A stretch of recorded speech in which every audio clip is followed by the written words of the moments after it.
దాంతో ఏం యూజ్ అవుతుందని చెప్పి మొన్న అసెంబ్లీలో మాట్లాడడం జరిగింది.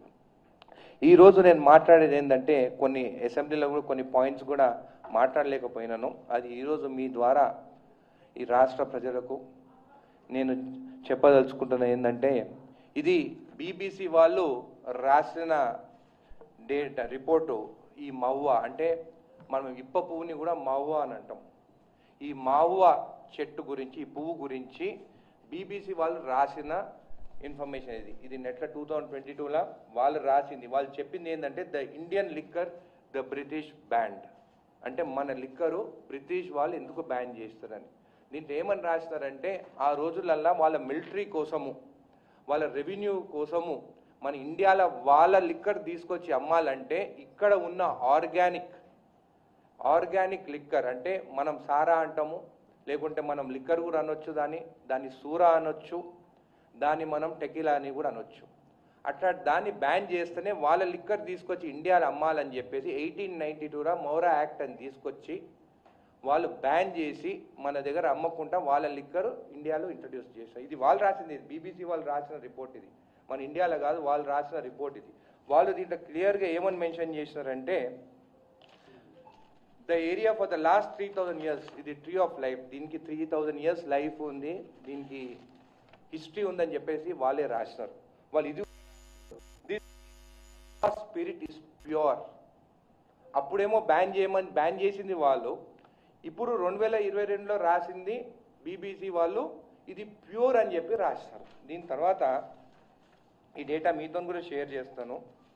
దీంట్లో క్లియర్గా మెన్షన్ చేస్తారు, the British Raj agenda at the time to control the production of local spirit in general, as the revenue generated from imported alcohol from places such as Britain and Germany helped fund military occupations.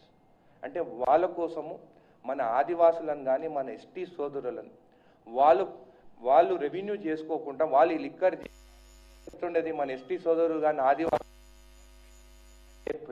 వాళ్ళు తయారు చేసింది ఫ్రెండ్షిప్లను, లేకుంటే ఎవరైనా ఇంటికి అతిథులు వస్తుంటే ఫ్రీగా వాళ్ళు ఇచ్చేది. వాళ్ళు ఎప్పుడు పైసల కోసం పని చేయలేదు వాళ్ళు, కానీ బ్రిటిష్ వాళ్ళు వాళ్ళ పైసల కోసము వీళ్ళని మన ఆదివాసులను దెబ్బతీస్తారు. ఆఖరికి పువ్వు కలెక్ట్, ఈ మౌరా యాక్ట్లో మీ పువ్వు కలెక్ట్ చేసుకుంటే కూడా దానిపైన వాళ్ళు కేసులు పెట్టడం జరిగింది వాళ్ళ యాక్ట్ కోసం. ఇప్పుడేమో క్లియర్గా మెన్షన్ చేసిండ్రు, of indigenous drinks like mahua, the threat to revenue took precedence, said Dr. Erica Wald, a modern history professor at the University of London. అంటే మన దేశంలో చూస్తే మన కల్చర్ గురించి, ఒకప్పుడు మనం బొగ్గుతోని పండ్లు దోముకునేది, మనం బొగ్గుతోని పండ్లు దోముకుంటే మన బొగ్గు మన దగ్గరనే దొరికేది. మీరు బొగ్గు వాడొద్దని చెప్పి పేస్ట్లు ఇంట్రడ్యూస్ చేస్తారు. మళ్ళీ ఇప్పుడు పేస్ట్లా మళ్ళీ వాళ్ళే బొగ్గు పెట్టి కాల్గేట్లు కానీ తిన్నా కానీ బొగ్గు ఇంట్రడ్యూస్ చేసి యూజ్ చేస్తారు. అంటే మన కల్చర్ అంతా చేంజ్ చేసి, ఒకప్పుడు మన కల్చర్తోని 100 ఏళ్ళు బతికేది మనం. మన కల్చర్ ఎప్పుడైతే చేంజ్ అయిందో 50-60 ఏళ్ళకు కూడా క్యాన్సర్, ఏమి అలవాటు లేని వాళ్ళు కూడా క్యాన్సర్తో వచ్చి చచ్చిపోతున్నారు. చెప్పేది ఏంటంటే, ఈ డ్రింక్ అనేది చాలా మంది నేను మాట్లాడినప్పుడు, అరే ఈయన కాంగ్రెస్ ఎమ్మెల్యే, ఈయన ఏమంటుండు, సారా తాగమంటుండా, మరి సారా షాప్లు ఓపెన్ చేయమంటుండా అని చెప్పేసి. మరి నేను ఒకటి అడుగుతాను, సారా బ్యాన్ చేసింది ఎవరు? టీడీపీ గవర్నమెంట్ ఉన్నప్పుడు ఎన్టీ రామారావు గారు అప్పుడు నెల్లూరులో ఉద్యమం జరిగింది. నెల్లూరు మా తల్లిగారు ఊరు. మా చిన్నతాత నలపరెడ్డి శ్రీనివాసులు రెడ్డి గారు ఒక స్ట్రాంగ్ లీడర్ ఉండే ఆయన. నెల్లూరు నుంచి స్టార్ట్ అయితే ఎన్టీ రామారావు గారు చీఫ్ మినిస్టర్ కాగానే 94లో అరాక్ బ్యాన్ చేస్తారు. దాని తర్వాత మళ్ళీ చంద్రబాబు నాయుడు గారు చీఫ్ మినిస్టర్ అయిన తర్వాత ప్రొహిబిషన్ ఓపెన్ చేసి అరాక్ బ్యాన్ చేసి ఇండియన్ మ్యానుఫ్యాక్చర్ లిక్కర్స్ కానీ ఇంపోర్టెడ్ లిక్కర్స్ కానీ స్టార్ట్ చేస్తారు. మన టీడీపీ గవర్నమెంట్లోనే బ్యాన్ అయింది, టీడీపీ గవర్నమెంట్లోనే స్టార్ట్ అయింది. మళ్ళీ ఈరోజు డెస్మోన్జీ మహువా స్పిరిట్ అని చెప్పేసి చిత్తూరు ఆంధ్రప్రదేశ్లో డిస్టిలరీ ఉంది. బ్యాన్ చేసింది ఆంధ్ర వాళ్ళే, బ్యాన్ స్టార్ట్ అయింది, బ్యాన్ చేయమని చెప్పింది కూడా ఆంధ్రప్రదేశ్. మన 2017-18లో దేశ్మోన్జీ అనే డిస్టిలరీ చిత్తూరులో ఉన్నది. వాళ్ళకి 2017-18లో మళ్ళీ ఏ గవర్నమెంట్ ఉండే? టీడీపీ గవర్నమెంట్ ఉండే. మళ్ళీ అదే టీడీపీ గవర్నమెంట్ మీరు ఇప్ప పువ్వుతోని సోకాల్డ్ సారా ఏదైతే మీరు అప్పుడు బ్యాన్ చేసిందో మీరు తయారు చేయొచ్చు అని చెప్పేసి లైసెన్స్ ఇచ్చింది. అంటే నేను ఇది నెట్లోకి వెళ్ళి డౌన్లోడ్ చేసిన డేటా. 2017-18లో పర్మిషన్ ఇచ్చింది మళ్ళీ టీడీపీ గవర్నమెంట్. అంటే మన ఆదివాసులు లిక్కర్ తయారు చేస్తే తప్పు, మన ఎస్టీ సోదరులు చేస్తే తప్పు, కానీ బిజినెస్ పీపుల్ 100 కోట్లు సంపాదించే వాళ్ళు డిస్టిలరీ పెట్టి పువ్వుతోని తయారు చేస్తే మాత్రం కరెక్టా అని అడుగుతున్నాను నేను ఎప్పుడైనా కానీ అది ఒకటే సిద్ధాంతం. మన వాళ్ళు పేదవాళ్ళు కూడా సంపాదించుకోవాలి, వాళ్ళు కూడా ఎకనామికలీ స్ట్రాంగ్ కావాలి.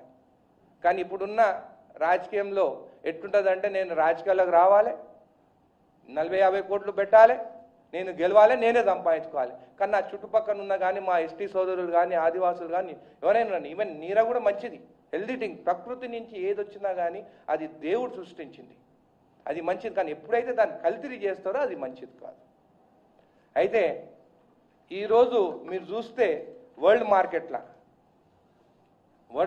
ఇంకో మవ్వా అనే డ్రింక్స్ తయారు చేస్తాం. లండన్లో బ్యాన్ చేసిన వాళ్ళు పువ్వు మన ఇండియా నుంచి తీసుకుపోయి వాళ్ళు బాటిల్ తయారు చేసి 6,000 నుంచి 10,000 రూపాయలకు అమ్ముతున్నారు. ఇది మవ్వా అని పేరు కూడా మవ్వానే, మళ్ళీ ఇండియన్ స్పిరిట్, ఇండియన్ హెరిటేజ్ అని వాళ్ళే అంటున్నారు.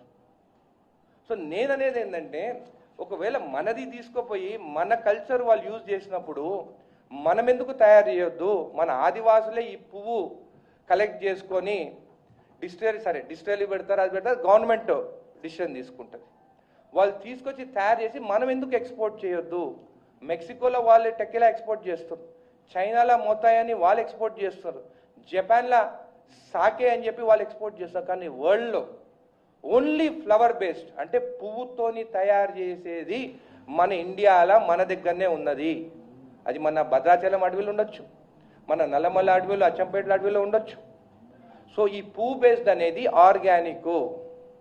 అది నేను ఆల్రెడీ అది యుఎస్లో ఒక కంపెనీ, అక్కడ ఉన్న హెల్త్ ఒక సంస్థ వాళ్ళు స్టడీ చేసి నేను అసెంబ్లీలో ఆల్రెడీ పెప్మెడ్ అని చెప్పేసి వాళ్ళు ఆల్రెడీ స్టడీ చేస్తున్నారు. వాళ్ళే అంటున్నారు ఈ పువ్వు మంచిది, ఆర్గానిక్ అని చెప్పేసి వాళ్ళు స్టడీ చేస్తున్నారు. అంటే మన హిస్టరీలో మనం ఏదైతే మంచిది అని అన్నదో బ్యాన్ చేస్తారు, మళ్ళీ ఇప్పుడు వాళ్ళు అదే మంచిది అని అంటారు. ఇప్పుడు నేను అనేది ఏంటంటే ఆదివాసులని, ఎస్టీ సోదరులని వాళ్ళని ఎకనామికల్గా స్ట్రాంగ్ ఎట్లా చేయాలి. 2-3 ఐడియాస్ నాకు కూడా ఉన్నాయి. ఇప్పుడు మధ్యప్రదేశ్ ఏం చేస్తున్నారు, గవర్నమెంట్ ఎక్విప్మెంటు వాళ్ళకి ఇచ్చి వాళ్ళతోనే తయారు చేసి బాటిలింగ్ చేసి వైన్ షాప్స్ ద్వారా అమ్ముతున్నారు. నేనేమంటాను ఒకవేళ అట్లా కల్తీ చేస్తే కూడా మంచిది కాదు.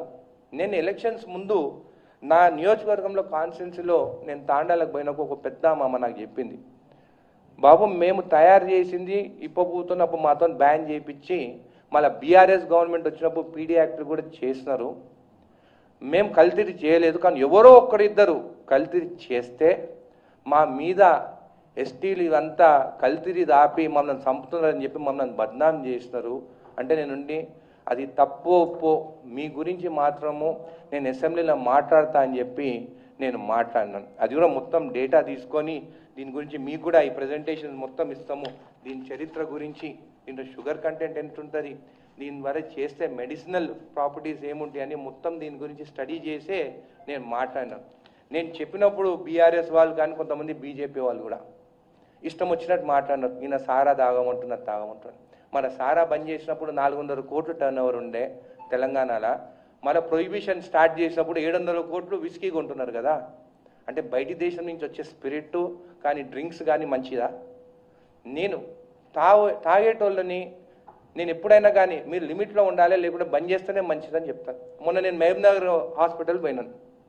చిల్వెల్ల మా కార్యకర్త ఒక ఆయన లివర్ స్పాయిల్ అయ్యి ఆయన హాస్పిటల్ ఉంటే సాగు బతుకులు ఉంటే అక్కడ పోయినాను. డాక్టర్ చెప్పిండి ఈయన తాగుడు బంద్ చేస్తేనే బతకగలుగుతాడని చెప్పేసి. నేను అక్కడ పోయినప్పుడు ఆయన చేయి తీసుకొని వాళ్ళ భార్య తలపైన చేయి పెట్టి నీ భార్య మీద ఒట్టు నువ్వు ఇప్పటి నుంచి తాగుడు బంద్ చేయాలని చెప్తే ఆ రోజు నుంచి తాగుడు బంద్ చేసి నేను హెల్తీగా తిరుగుతున్నాను. సో నేను ఈరోజు చెప్తున్నాను తాగుడు మంచిది కాదు. ఒకవేళ తాగుతుగా మీరు లిమిట్లో ఉండండి. ఫుల్ బాటిల్ తాగి రోజు తాగి అనుకుంటే ఎట్లయినా హెల్త్ స్పాయిల్ అవుతుంది, అది మంచిది కాదు. సరే ఏదైనా కానీ ఈరోజు ఏమో బయటి దేశంలో కానీ